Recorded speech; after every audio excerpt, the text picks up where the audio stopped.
Hey Chris, it's nice to see you. Hey Q, what's up? It's great to Not too see you much. too. Yeah, it's a crazy story. I never thought that we'd be post everything that we've been through. I can't believe we're actually sitting here talking about like the purchase of Wealth Awesome. It's pretty funny. Yeah, it's quite the story. I mean, just from the beginning to end, everything that happened, it just seems so kind of random. That's life though, eh? Yeah. So I mean, for the people at Wealth Awesome, all the subscribers, you've done such an amazing job building such an engaged community. I mean, everyone I've been talking to since I've taken over, you've really built something cool. I mean, I would love to hear from your side, like you know, what are you thinking through this, and yeah, what were the events that led up to this? Um, well, it was back in 2019. I did a lot of traveling. Um, Actually, the reason I started traveling was because of you, because of a trip that we took in 20, I think 18. We went 2018. to Africa. Yeah, Yeah, I think it was around that time. yeah, And I thought before that trip that I was done with traveling, but after that trip, I was like, okay, no, I think I still want to travel a bit and explore the world. So I was trying to think of ways to earn money online that would support my traveling and kind of live that digital nomad lifestyle. yeah. So The I dream. started writing for some finance publications in Canada. And then that just led to me one day just deciding to start my own financial education site, just to see what kind of response I would get. Did some research about how to monetize blogs and saw that there was probably a good opportunity there. So that's a big reason why I started. Yeah. Well, you built something big. I mean, that's taking on some of the biggest players in the space. So, I know kudos, and I'm happy to be taking it over. For those people that Yeah. don't know, me and Chris actually met at Century Investments when it was Century Investments before it got acquired, and we actually started at Century on the same day. I kind of remember it because they shipped us off to Toronto to do some training, and yeah, I mean, it was a crazy story because we worked at Century, it got acquired, and they kind of, yeah, I mean, after the acquisition is when I started building some companies, you went traveling, and in a weird way, it kicked off a lot of the next stage of our lives, eh? Yeah, definitely. I guess we were both searching for something, I felt at that point. We True. both wanted to start something meaningful to us, Yeah, something that could impact people, and we both really wanted to build businesses as well. So I think we had totally. that a lot in common. Yeah, I think Yeah. also both being in Vancouver at the time, there was a little bit of I think we knew enough people in that startup uh, phase, and there's a lot of tech stuff happening in Vancouver as well. So I think there was Mhm. the sort of fabric that kind of showed everything is possible. You know what I mean? Yeah, and I know you built some really cool businesses as well, but for Wealth Awesome, yeah, I appreciate the kind words, and I'm really grateful for all the readers that came the site throughout all the years. It was over 5 million at Huh. the total, so it was really great to see. Yeah. How was it when you first started? Because I imagine there must have been a point where you started and then uh yeah, I mean it was really like a hockey stick growth, right? What was that feeling as things were just exploding? It's a Yeah, really cool thing to live through. yeah, like blogging is a really interesting business. Yeah, I think at the beginning I didn't really approach it like a business. I was just kind of seeing, who I was just happy that people were reading, the site. But it started off slow. It took probably about 100 articles before I Yeah. started seeing like a few thousand visitors on the website. But after that, yeah, after that point, it just kind of exploded from there. It went from like 5,000 readers to like 50,000 like really quickly in a matter of a few months, and it just Yeah. kind of kept climbing from there. So it was really exciting to see that point. Um, yeah. Yeah, that's cool. And then I mean all your travels, like where did I couldn't keep up honestly with all the travels. I felt like every time I was talking to you, you're, living like the true digital nomad lifestyle from place to place. I mean, what were some of the highlights? Some of the highlights definitely were in Asia. I really loved Japan. which I recently traveled to, lived there for several months. And Vietnam actually really captured my heart a lot, especially Yeah. this one town called Da Nang. It's this beach town, absolutely beautiful, clean, and I just really fell in love with the vibe and the people here as well. So, and also, yeah, Thailand I really liked as well. Yeah. Mexico I would love to go back to again. I was there for about 6 months, but I would love to spend more time, especially in Mexico City, which was a really cool place.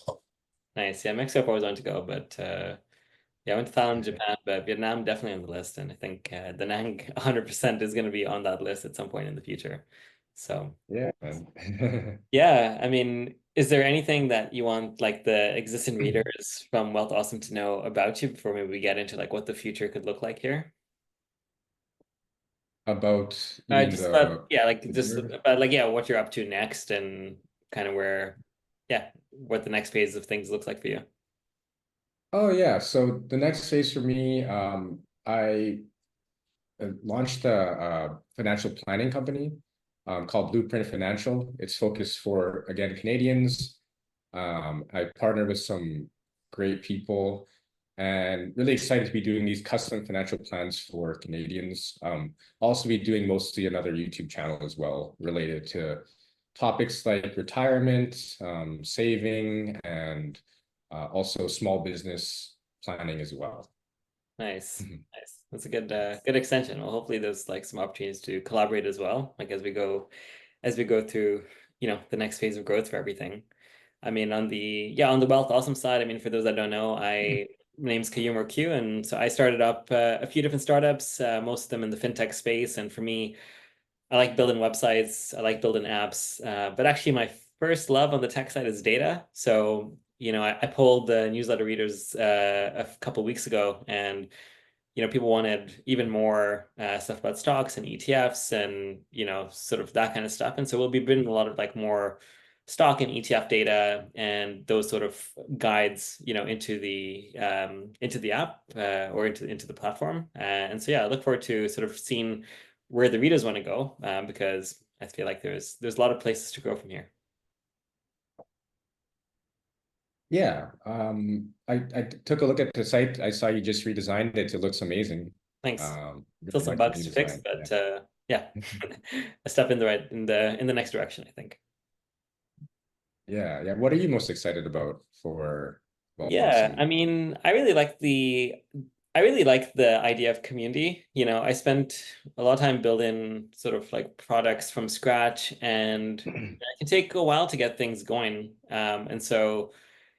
And for me, the most valuable thing always is like the customer feedback. So it's really nice to step into a place that has an engaged community, that has people that are, looking at things that they like. And I think from there, it's a chance to not just like put what I want, but see, for all these people that really like the site and keep coming back, what do they want to see and kind of build that stuff for them, right? So whether it's different calculators and quizzes and again different apps tracking your finances or being able to filter and to look at stocks, better newsletters and market advice and different things on the YouTube channel. So again, I'm gonna keep asking questions of everybody here, and I think the sky is the limit in what we can build.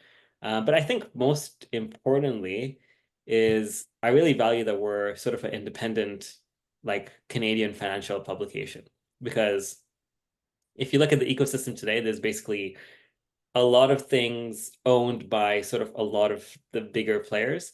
And I wouldn't name names here, but they basically set up the sites to funnel all the traffic back toward their own products. So it leads to a lot of biased advice, a lot of biased, sort of things. And I think here we have an opportunity to, give people really objective things, right? Teach them the right things, show them the right guys, the right way to do things, but from an independent perspective. And I think that can be powerful, especially just the way kind of media works today. So I'm looking forward to that. That's a good point. Yeah, that is one thing I really did enjoy about running Wealth Awesome was the non-corporate feel of it. Yeah, Totally. I think just in general, people are craving more authenticity, less kind of a corporate vibe. And Yeah. I think sites like Wealth Awesome are, a great extension of that. And yeah, I'm really excited to see what you're gonna do with the site in the next couple of Yeah. years. So And of course, me and you will always be, I mean, for those that don't know like how this acquisition actually happened, I mean, we went to Kenya together with another one of our friends, and so we always had this sort of WhatsApp group called Mara Capital, which was sort of a play on Masai Mara, which is where we went on a safari together. And yeah, we always kind of kept in touch.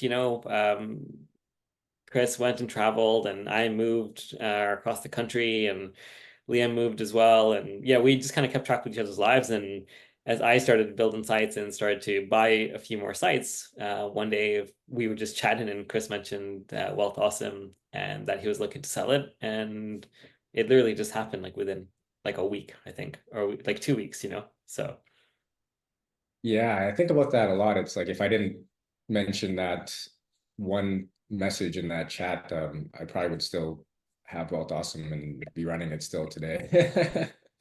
it is crazy. So It's it's crazy kind what of, like one message, like one thing, it changes so much so fast. I don't know. It's yeah, and we haven't, it's funny because we haven't worked together in like 5 years, but just true. this kind of just brought us back together in the most random way possible. Totally. Yeah, which is awesome. It, Um, it's cool. It's cool because it's like we took two completely different paths, but kind of ended up in the I know, right? same I know. strange one. Like I remember like when I started like the first startup, and then you had started traveling, and I think you went part of the coding route as well, and then I kind of shifted into the marketing side of things, and yeah, somehow like the crossover is just crazy.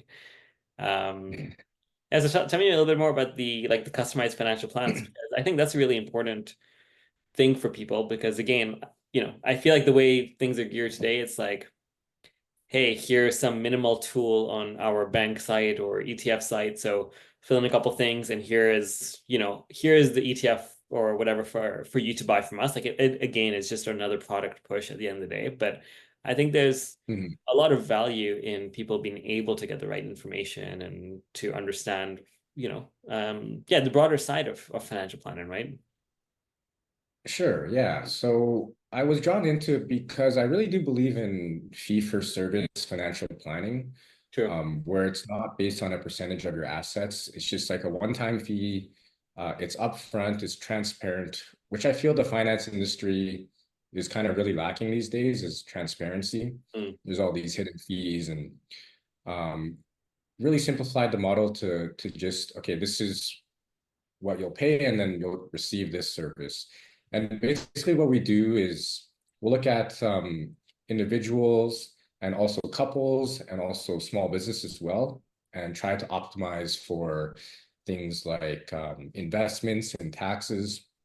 And we run this software where we have all these different scenarios that we'll do for a client. So, for example, for you, if you were to come to us as a client, you might ask, okay, how much should I draw from my corporation to kind of minimize taxes, or how much should I take as salary versus dividend? Or yeah, if someone's looking to retire, it could be like, okay, well, when should I start my CPP? Things like that. So makes all sense. the software will show the impact on your net worth and estate in the long term.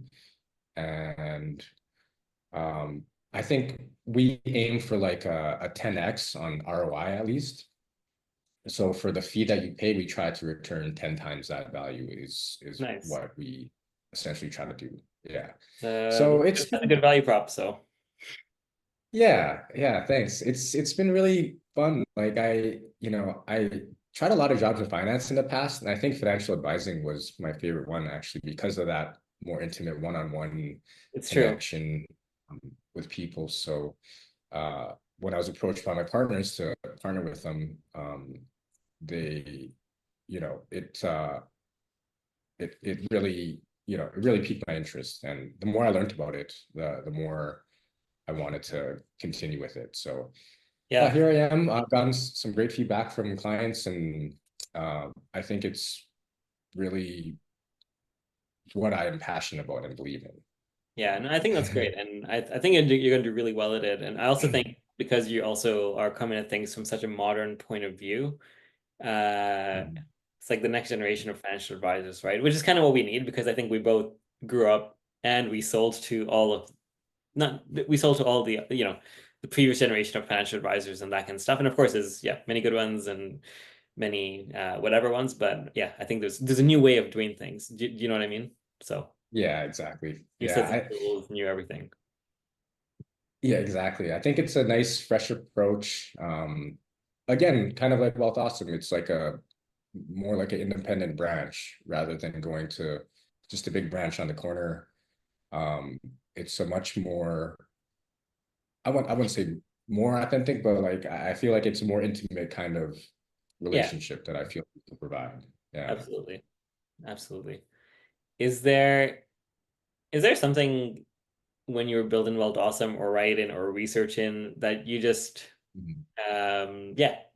I don't know I don't know how to phrase this properly, but was there anything that really surprised you about anything that you wrote or did over the last over the last few years or that you learned on top of what Um, I think in general, I was surprised I was surprised at the lack of financial education in mm, just overall, I think. A lot of people are misinformed about a lot of I different agree. topics. Yeah, yeah. Even like the basics of how something like the TFSA, the tax-free savings account works.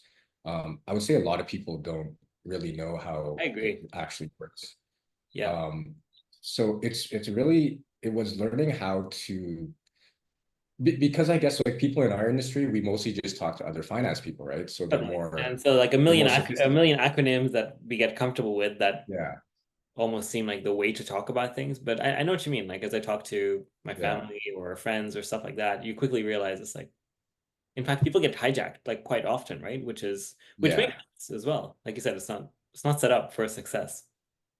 yeah, exactly. And I think it was more learning about how to balance that. Okay, how can I appeal both to um, the beginner investor and maybe the more sophisticated, person that knows a bit more about finance.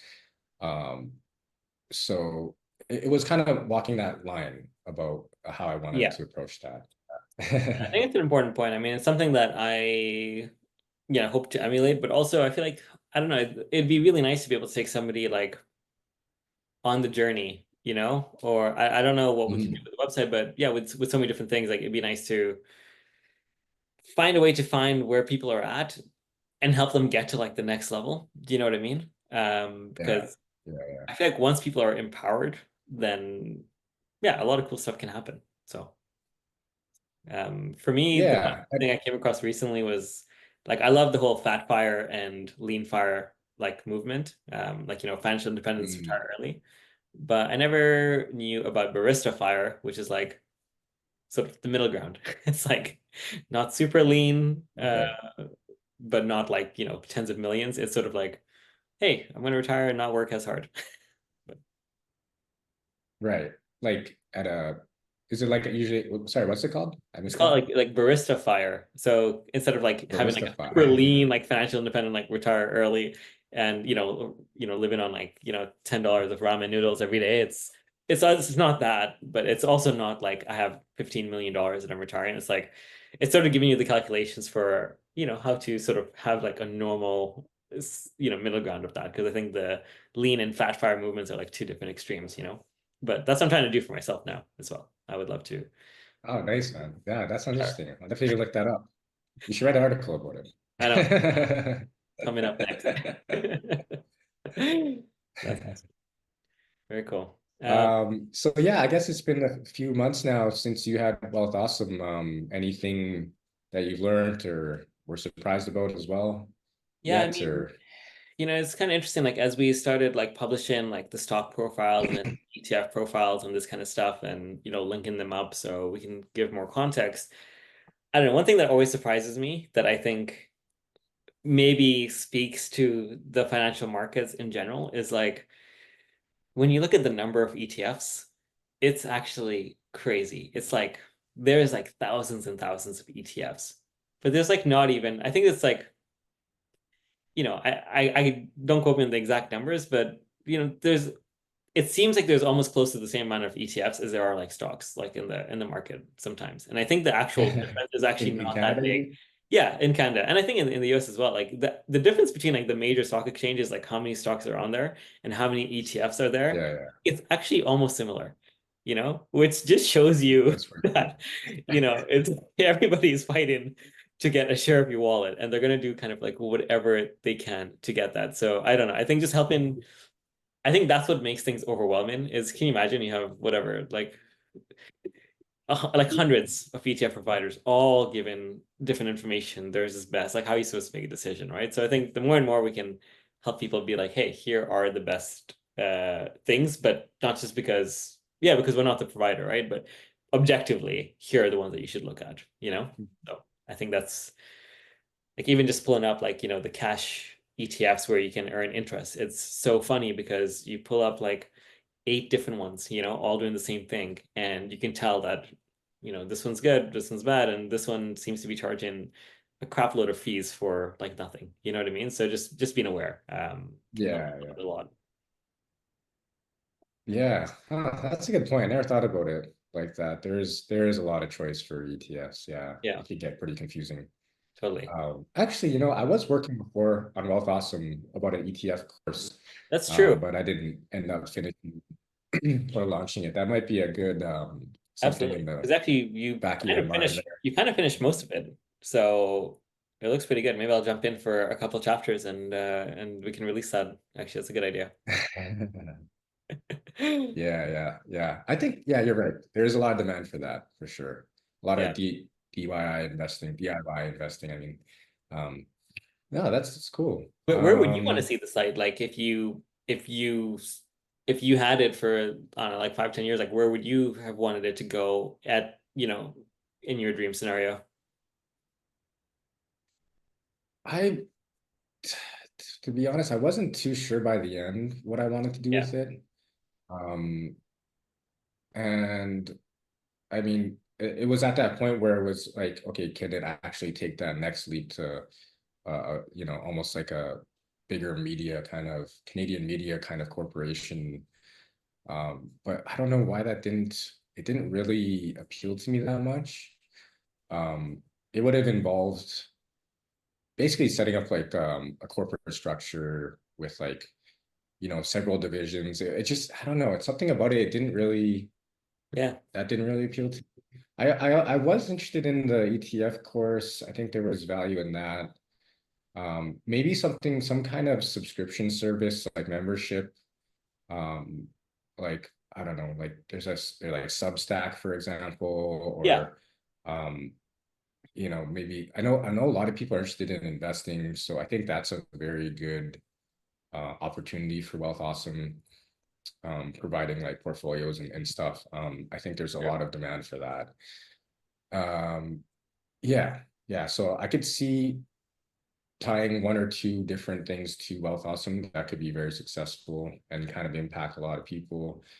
But instead of going broad, I think I would be more excited about like focusing in on, you know, making that one membership about, say, investing or something, Yeah, or totally. the course of ETFs. Yeah, yeah. Just Yeah. kind of just try a few things and see what you like, I think. Yeah. Exactly. Yeah, it's a stick in the middle, but yeah, no, that's great. I think we have really good base and cool launching, and me, my favorite thing is taking on the bigger incumbents with a smaller team. So Mhm. I don't know. To me, that's where I have the most fun. So yeah, there's a lot of big publications. There's a lot of big services I think are not doing people justice, and I think we honestly have the power and the gusto to sort of take them on. And that's really like where I think I specialize, which is awesome. So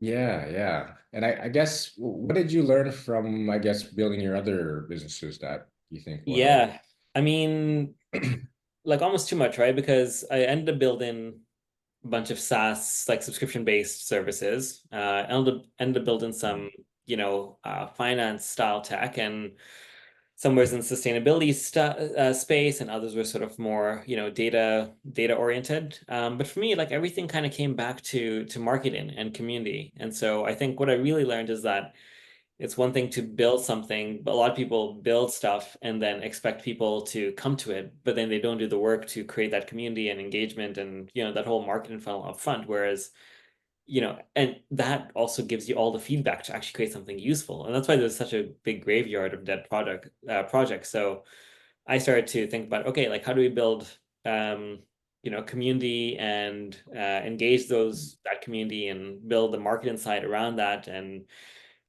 get people aligned. And then instead of building a product that you think people want, you can actually then with that community see what they actually want and build that stuff. Because Mm. then you skip this sort of weird feedback loop. And I think before I purchased WealthAwesome, it's exactly the direction I wanted to go. And I'd even started building something in sort of an adjacent space. And then when this came up, I'm like, oh, well, this is the perfect way for me to leapfrog that. And, again, being Canadian in finance, and it ticked all the boxes to, provide the platform to build something, really, really big. And for me, it's kind of funny, just like in finance, I sort of left finance and went into tech and coding and all this kind of stuff, and somehow everything Yeah. came back to like came back to finance. I mean, we're two, CFA charter holders here, and everything came back to finance, and the same thing from the beginning, but just now with a whole new set of tools and things, right? So I think I find that pretty funny, but also it's powerful, right? Because I think all this stuff is where our domain expertise can meet, the tech and the building side, and where Mhm. that stuff happens is where we can Yeah, really yeah. make a difference. So Yeah, definitely. yeah. Yeah. Oh, that's great. Awesome. Well, I think Um, it was a really good chat, and hopefully for the audience yeah, here, you kind of see the crossover, why this happened, how it happened, and where we want to go. So yeah. Yeah, I just wanted to say thanks to all the people that supported Wealth Awesome. I learned so much in the journey, and I feel like I grew up a lot as well alongside the readers. So just a big thank you to everyone for all the support over the years. And yeah, you guys are in good hands because Q is like really motivated to bring Wealth Awesome to the next level. So look out for that content in the future. awesome. And we'll put a Yeah. link to Blueprint Financial and your new YouTube channel as well Oh, thanks. in the chat. And yeah, I'm sure people will love to hear from you. And who knows, I'm sure we'll do a few videos and collaboration pieces over the next little while here. Yeah, sounds good. All All right, right. Q. Thanks, Chris. Great to chat with you. You too. See ya. Bye.